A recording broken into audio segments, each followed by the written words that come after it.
Hey guys, तो आज की इस वीडियो में हम डिस्कस करने वाले हैं कि कैसे टोनी ने हल्क बस्टर में होते हुए हल्क को सिर्फ एक पंच में ही नॉकडाउन कर दिया था, जबकि उसी फाइट के दौरान उस बैक टू बैक पंचेस मारे थे। एक पंच तो इतना हार्ड था कि उसने हल्क के दांत तक तोड़ दिए थे।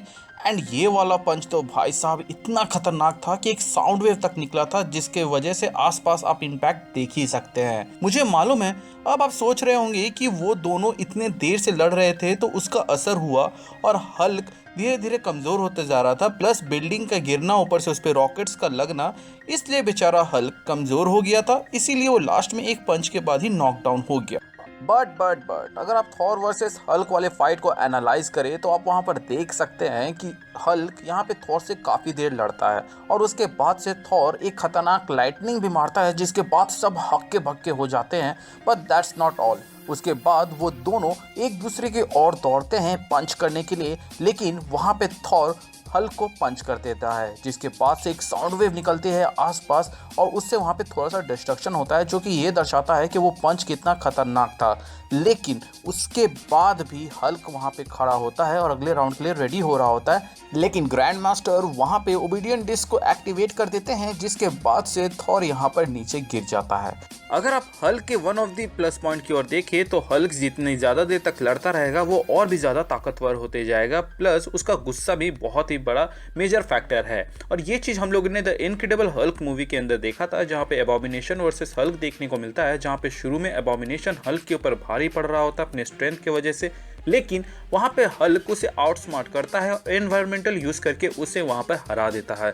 इसके अलावा थॉर रैग्नारॉक मूवी के अंदर भी हम देखते हैं कि थॉर के साथ इतनी भयानक लड़ाई के बाद भी वो वहाँ पे खड़ा रहता है उससे लड़ने के लिए। इनफैक्ट ग्रैंड मास्टर को डर रहता है कि कहीं उनका प्यारा हल्क हार न जाए, इसीलिए वो वहाँ पे थॉर को आउट कर देते हैं। इसके बाद उसी मूवी के अंदर हमें देखने को मिलता है कि फेनरिस जो शुरू में हल्क के ऊपर भारी पड़ रहा होता है, वो उसे लास्ट में उठाकर वहाँ से फेंक देता है। मूवी के एंड में वो स्टर्टर के ऊपर अटैक करता है, लेकिन क्योंकि उसे वहाँ से जाना था इसलिए वो वहाँ पे फाइट कंटिन्यू नहीं होती है। अगर हम थॉर वर्सेस हल्क वाले फाइट को टाइम माने तो एमसीयू के अंदर हल्क 2 बार हारा है। पहली बार हल्क बस्टर के सामने, दूसरी बार थैनोस के सामने। अब ये जो थैनोस के सामने हारा है ये तो लाजमी था, क्योंकि थैनोस जैसा कैरेक्टर जो कि एमसीयू का सबसे बड़ा विलन है, उसे अगर हल्क अकेले ही हरा दे तो ये किसी को हजम भी नहीं होगा, क्योंकि उसके बाद से टोनी अपने हल्क बस्टर आरआर में और थॉर अकेले ही थैनोस के ऊपर भारी पड़ने लगते हैं। अब ऐसा कॉमिक्स के अंदर भी अगर आप देखें तो कभी भी ऐसा नहीं हुआ है जिसमें हल्क थैनोस को 1-on-1 में हराया है। भले ही उसने ये जरूर कहा है कि वो उससे भिड़ना अवॉइड करता है क्योंकि वो एक अच्छी खासी टक्कर देता है, लेकिन कभी भी हल्क थैनोस को 1-on-1 में नहीं हरा पाया है। इनफैक्ट कॉमिक्स के अंदर तो आज तक कोई भी हल्क बस्टर हल्क को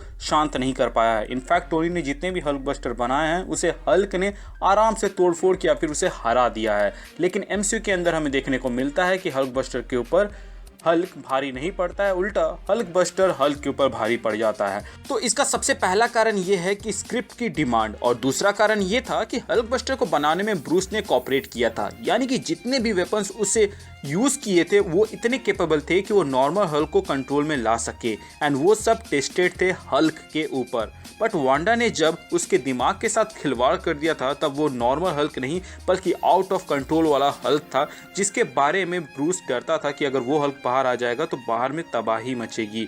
और उसे ही बेहोश करने के लिए एक स्पेशल टाइप की गैस बनाई गई थी, जिसे हम लोगों ने देखा था कि इस सीन के अंदर टोनी यूज करते हैं। इनफैक्ट आप स्क्रीन में देख सकते हैं कि यहाँ पे सेडेशन एक्टिवेशन लिखा हुआ है, जिसे वो उसके ऊपर छोड़ते हैं, और उसके बाद से ही आप देख सकते हैं कि हल्क थोड़ा फीका पड़ने लगा था। उसके बाद से भले ही वो उसके ऊपर थोड़ा सा भारी यहाँ पे लग रहा था, वो इसलिए क्योंकि आप लोगों ने तो देखा ही होगा कि जब मोमबत्ती बुझने वाली होती है उससे पहले वो एक आखिरी बार फकारती है। वो गैस जो कि स्पेशली हल्क को बेहोश करने के लिए बनाया गया था, उसका असर होने में थोड़ा टाइम लगता है। और ये पहली बार नहीं है कि हल्क को किसी गैस के वजह से बेहोश किया गया हो, इससे पहले भी हम कॉमिक्स में कई इंस्टेंसेस में देख सकते हैं। और क्योंकि ये गैस हल्क के ऊपर टेस्टेड था तो टोनी वाज श्योर कि ये काम करेगा, बट ये जरूरत से ज्यादा टाइम ले लेता है, जिसके वजह से हल्क बस्टर के आर्मर को बहुत ही ज्यादा डैमेज सहना पड़ता है। एंड इस फाइट को एक गैग के साथ यहाँ पे एंड किया गया था, जो कि जॉस व्हीडन ने एवेंजर्स 1 में भी यूज किया था, जहाँ पर हल्क थॉर को ऐसे ही अचानक से एक पंच मारता है,